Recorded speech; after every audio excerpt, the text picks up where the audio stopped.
Kasih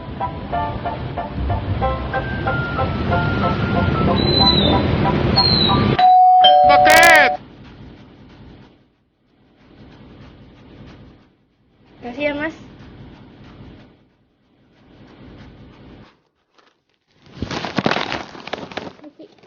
Wah, udah dateng. Makasih, Lil. Sama-sama, itu apaan sih? Ini, sepatu, Lil.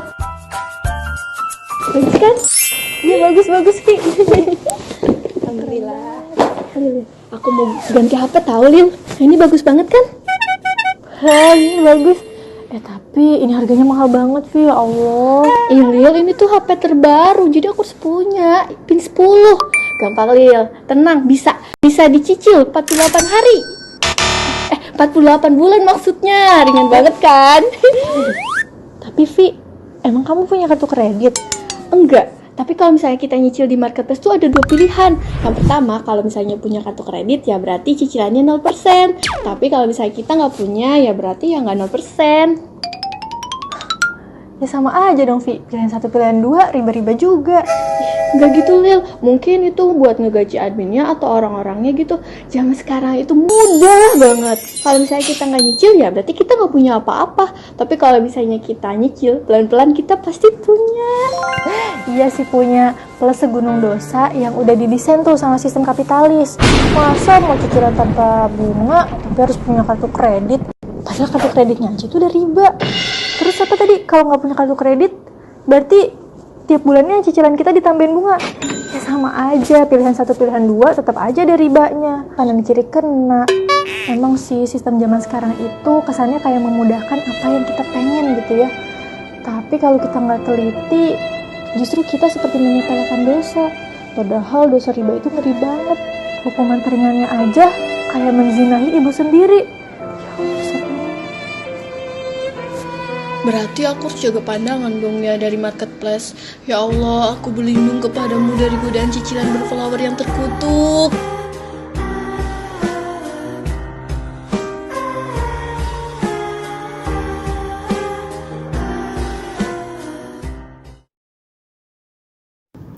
Assalamualaikum Afalila. Balik lagi di Hijab Alila Channel bersama Evi dan Dila. Yap. Nah, karena minggu ini kita lagi bahas tentang sadar yuk, dan video yang kemarin di cicilan 0% itu ternyata lumayan banyak juga ya. Ada pertanyaan-pertanyaan yang belum dipahami sama teman-teman, pengen dijelasin juga gimana. Insyaallah hari ini kita bakalan jawabin Q&A. Betul. Dan juga ada tambahan materi lagi pastinya. Insyaallah. Nah, dari Cena Gita, Kak, boleh dong jelasin lebih terperinci ribanya datang dari mana kalau cicilan 0% gitu? Cicilan 0%. Nah, kalau misalnya di video kemarin ya, Tep ya. Video kemarin itu kalau kita ngelihat cicilan 0% di marketplace tuh kayak situs web online shop gitu ya, yang di situ ada option buat cicilan 0%-nya. Itu rata-rata yang menjadikan yang jadi syarat untuk bisa nyicil 0% itu adalah kartu kredit gitu. Jadi ketika orang itu punya kartu kredit, maka bisa cicilannya 0%. Cicilan 0% ini kan tanpa bunga ya? Iya. Gitu. Jadi boleh cicilan 0%, boleh cicilan nggak pakai bunga, asalkan punya kartu kredit. Nah, ribanya adalah di kartu kreditnya ini. Kartu kreditnya ini udah riba ya, jelas banget tuh gitu. Dan tidak ada perbedaan pendapat di sini. Kalau misalnya kalian butuh penjelasan lebih lanjut, silahkan googling juga. Insya Allah semuanya sama. Atau tanyain ustazah. Ya, tanyain ustazahnya pastinya lebih terperinci gitu. Dan sebenarnya gimana sih Kak, hukum kredit itu boleh apa enggak?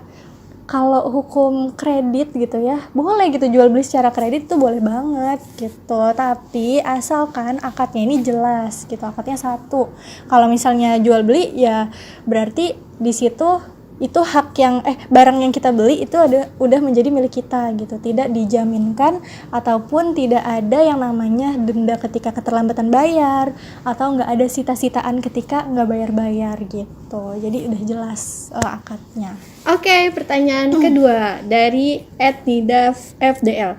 Kalau punya kartu kredit untuk bayar ke luar negeri itu gimana ya? Untuk belanja misalnya. Belanja ke luar negeri gitu ya. Dia tuh pengen belanja. Belanja ke luar negeri pakai kartu kredit. Emang sih ya kadang tuh kalau di luar negeri tuh ya udah sistemnya begitu kan, kita kadang suka sulit gitu, susah yang namanya debit. Tapi sebisa mungkin cari yang di situ bisa transaksi tanpa kartu kredit pastinya kan. Kemudian kalau barang yang kita butuhkan itu ada substansinya, ada penggantinya, misalnya di Indonesia juga ada yang jual gitu. Nah, maka lebih baik beli di sini aja gitu, nggak perlu ke luar negeri. Bagus kok barang di sini. Tapi kalau misalnya memang udah kepepet banget, misalnya barangnya adanya cuma di luar negeri, ya kita bisa menggunakan fitur virtual account yang ada juga nih di Bank Indonesia. Itu ada, setahu aku ada salah satu bank yang di situ punya fitur virtual account yang fungsinya juga bisa sama kayak kartu kredit gitu, bisa transaksi jadi sebagai pengganti kartu kredit. Padahal kita nggak punya nih kartu kredit, tapi dengan virtual account itu kita bisa transaksi kayak gitu. Searching aja ya, cari di internet, ada kok insyaallah. Yap. Dan kalau misalnya kalian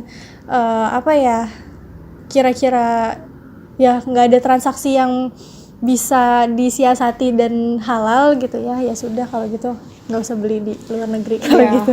Tahan nafsu, nabung dulu, sabar. nanti ketika di sana beli cash aja gitu ya. Mudah-mudahan dikasih kesempatan biar bisa ke luar negeri. Amin. Tapi ke Mekah dulu ya, amin. Kemudian kita juga ya, amin dong netizen, ke amin. Mekah.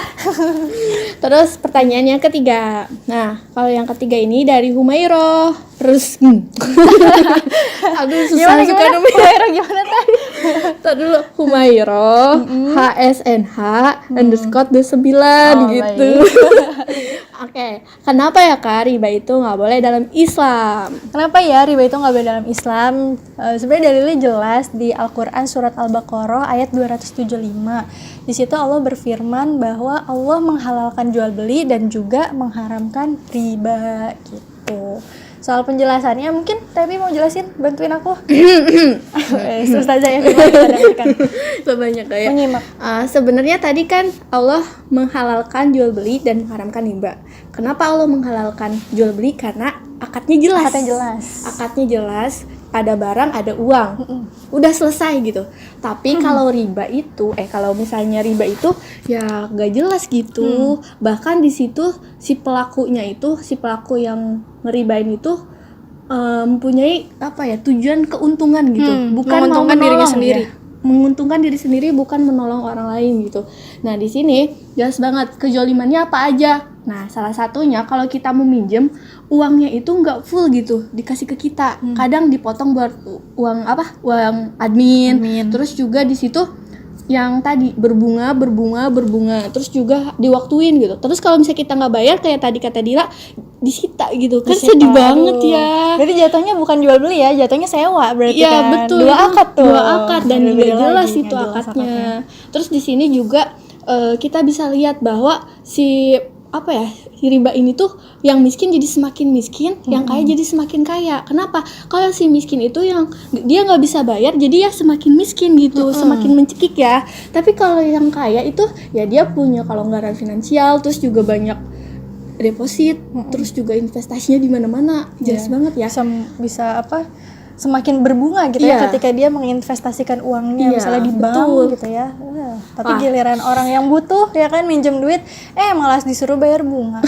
Sedih banget. Pokoknya di sini kalau kita mengaku seorang muslim gitu atau pengen menjadi seorang muslim yang baik, ya kita tuh ikutin cara Allah. Kalau kita ingin menolong sesama atau saudara kita, ya ikhlas karena Allah. Karena siapapun yang menolong atau memudahkan urusan saudaranya tuh Allah pasti akan memudahkan juga ya. Bener nggak sih? Bener banget. Jadi di sini kalau misalnya mau minjemin, udah nggak usah dipersulit dengan harus ada bunga.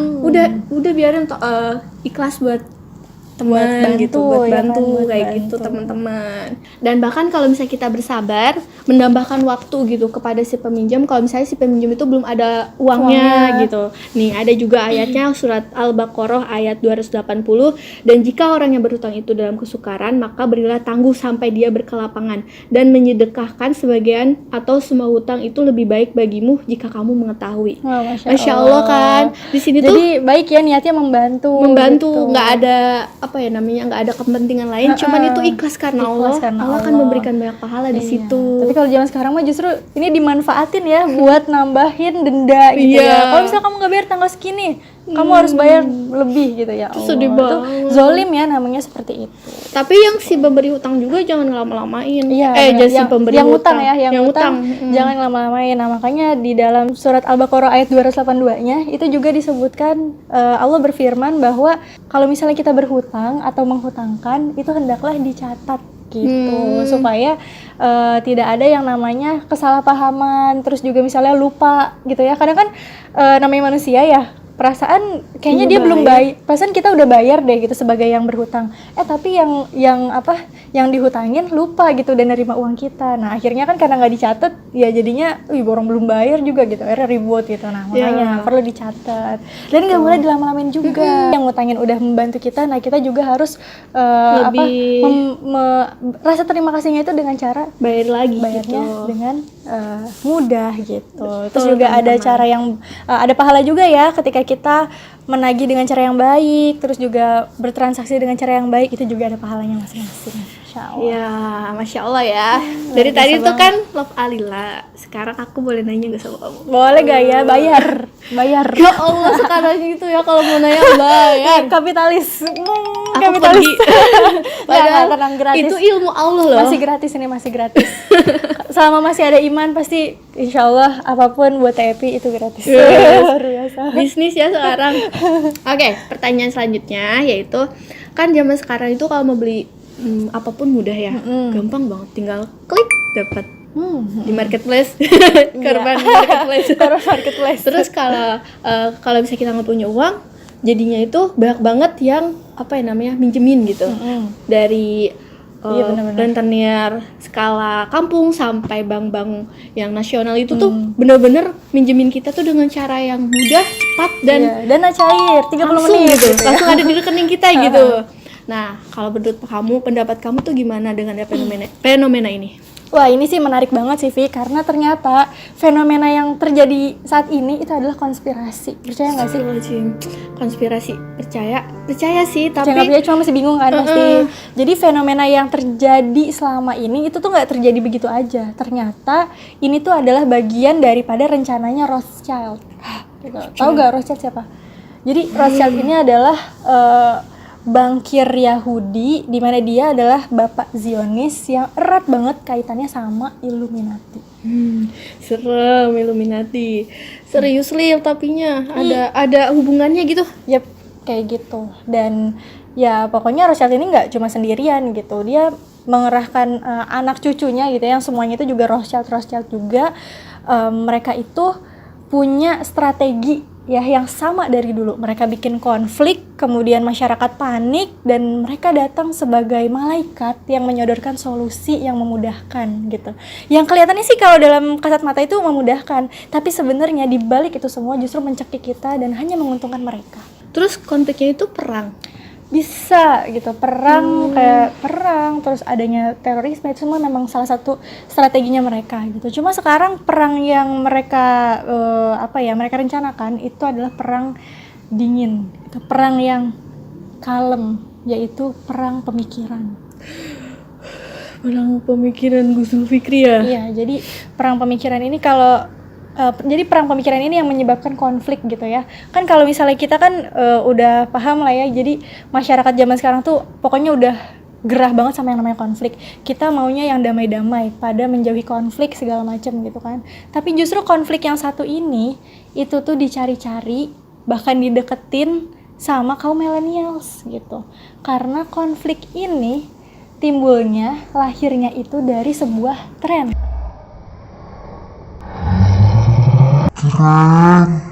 yang ada sekarang ini nih, itu bagian daripada pemicu konflik gitu. Kayak misalnya tren saat ini itu bisa ngerubah pola pikir kita yang tadinya tuh sebenarnya kita tuh hanya butuhnya kebutuhan kita gitu. Cuma jadinya kita harus memenuhi keinginan kita. Yang tadinya kita nggak butuh-butuh amat gitu ya, sama benda yang nggak penting-penting amat, sekarang menjadi penting dan menjadi masalah ketika kita nggak punya. Soalnya kita harus mencari cara biar kita punya. Iya, kita harus mencari cara supaya kita punya gitu. Menghalalkan segala cara. Kayak misalnya apa? Contohnya ngetrend handphone yang terbaru gitu kan, handphone yang selfie expert atau kameranya itu bagus. Terus Ipin yang Ipin. Iya, Ipin 10 yang kemarin itu ya. Terus apalagi misalnya kendaraan gitu ya. Oh, kayaknya kalau misalnya nggak punya kendaraan sendiri tuh kayaknya susah deh mau kemana-mana kayak gitu. Terus kemudian apa tren rumah lagi ya. Wah, rumah. Kayaknya padahal sebenarnya udah kebutuhannya tuh udah tercukupi gitu ya, rumahnya udah ada, cuma memang nggak bagus aja. Cuma karena trennya sekarang rumahnya pada bagus-bagus, udah pada dibangun tetangga-tetangganya. Nah dari situ timbullah kan konflik, muncullah masalah yang ada dalam diri kita sendiri. Dan akhirnya konflik itu terjadi, kita sudah terbrainstorming, kita udah otak kita sudah tercuci dengan gozul fikri, akhirnya ada masalah ya kan. Di sinilah peran mereka yang berakting sebagai malaikat, yaitu menawarkan solusi peminjaman uang. Gitu. Karena kita tadi nggak ada uang, ya, kita minjem dan mereka ngasih pinjaman. Mereka ngasih pinjaman gitu. Jadi kan seolah-olah kayak wah ya Allah mimpi kita terwujud, kita bisa beli rumah dengan cicilan yang murah. Tapi ternyata justru cicilannya tuh bener-bener parah banget, itu tuh zolim gitu kan cicilannya. Sampai berapa tahun gitu ya, padahal kita belum tahu umur kita ya, tapi cicilan masih ada sampai berapa tahun. Ya, padahal harganya sekian tapi dijadiin sekian gitu kan. Itu gede banget. Cuma kalau menurut secara kasat mata itu jadi mudah karena cicilannya ringan gitu. Tapi ternyata di balik sistem yang memudahkan kita sebenarnya juga ada konspirasi yang memudahkan kita untuk mencemplungkan diri ke dalam dosa. Astagfirullah, serem banget ya. Terus kalau misalnya sikap kita nih dengan adanya fenomena kayak gini, seharusnya gimana? Kan dulu itu Rasulullah ingat nggak sama hadisnya Rasulullah yang mengatakan bahwa nanti di akhir zaman itu kita kalau tetap berpegang teguh sama Islam, kita itu seperti menggenggam bara api. Nah, bisa kita relate nih sama masalah ini ya kan. Kayaknya kalau kita nggak punya rumah sendiri itu kayaknya masalah banget. Kayaknya kalau kita nggak punya motor, kayaknya hidup kita tuh terbelenggu banget, nggak bisa kemana-mana, segalanya susah ya kan. Akhirnya kita terpaksa kredit motor dengan tukang kredit pastinya kan, dengan dealer, dan di situ maksa kita buat masuk ke jurang riba gitu. Dan kalau misalnya kita nggak kredit itu susahnya minta ampun kan, nabungnya lama kita punya, ya kan gitu. Dalilnya naik gitu, angkot gitu kan, ribet banget naik angkot ya kayak gitu. Nah emang gitu, semakin kita berpegang teguh sama Islam emang bakalan kita bakalan merasa sulit gitu kan dalam menggapai dunia pastinya. Nah tapi ingat di sini bahwa ya seperti itulah kehidupan kita seorang muslim gitu. Maka kita harus tetap berpegang teguh gitu sama apa yang di situ Allah ridhoi gitu. Jadi kalau misalnya yang mudah-mudah ya bye-bye lah dosa gitu. Yang gampang-gampang itu bisa jadi dosa. Nah kalau misalnya saran dari aku sih ya berarti di sistem kali ini, di sistem sekarang ini kita harus pandai-pandai memanage prioritas ya, yang mana yang kebutuhan, yang mana yang keinginan gitu. Kalau cuma keinginan ya sudah, ya itu jangan dimanjakan gitu. Yang butuh-butuh saja. Kalau misalnya rumah, kalau misalnya kita butuh tempat tinggal, ya sudah tempat tinggal, nggak mesti rumah sendiri kok gitu, nggak mesti kredit ya yang jelas gitu. Motor juga nggak apa-apa, yang penting itu bisa menjadi tempat singgah kita. Betul gitu. Handphone juga nggak mesti yang selalu trendy, yang selalu baru. Yang penting bisa gitu. telepon. Yang penting bisa digunakan fungsinya buat komunikasi, internet segala macam kayak gitu. Dan yang pasti nih saran aku, kalian juga harus memanage hawa nafsu. Kalau belum mampu ya harus nabung dulu. Kalau belum mampu ya berarti harus sabar. Insya Allah pahala sabarnya gede banget ya, pastinya. Gitu. Kita teman-teman. Nah dari tadi kita sudah belajar tentang konspirasi dari Lost Child. Yang ya Allah sampai dampaknya sampai ke kita. Iya. Nah di sini kita juga harus sadar bahwa buat apa kita mengutamakan hawa nafsu kita, atau kita cuma sebentar doang di dunia, kita cuma numpang lewat, ngontrak juga nggak apa-apa. Kita anggap aja ini semua titipan dari Allah. Iya, jangan berbetah-betah gitu. Betul, jangan berbetah-betah di dunia gitu. Nah insya Allah kita akan mengupas konspirasi berikutnya. Ya betul kan? Karena akan ada perang pemikiran yang nggak kita sadari di berbagai aspek. Betul. Jadi next video kita bakalan bahas itu semua. Jadi pantengin terus ya, jangan lupa like, subscribe, share, dan juga komen di bawah ini ya, kira-kira hal apa aja yang kamu nggak sadar ternyata itu adalah sebuah dosa. Betul. Dadah. Assalamualaikum.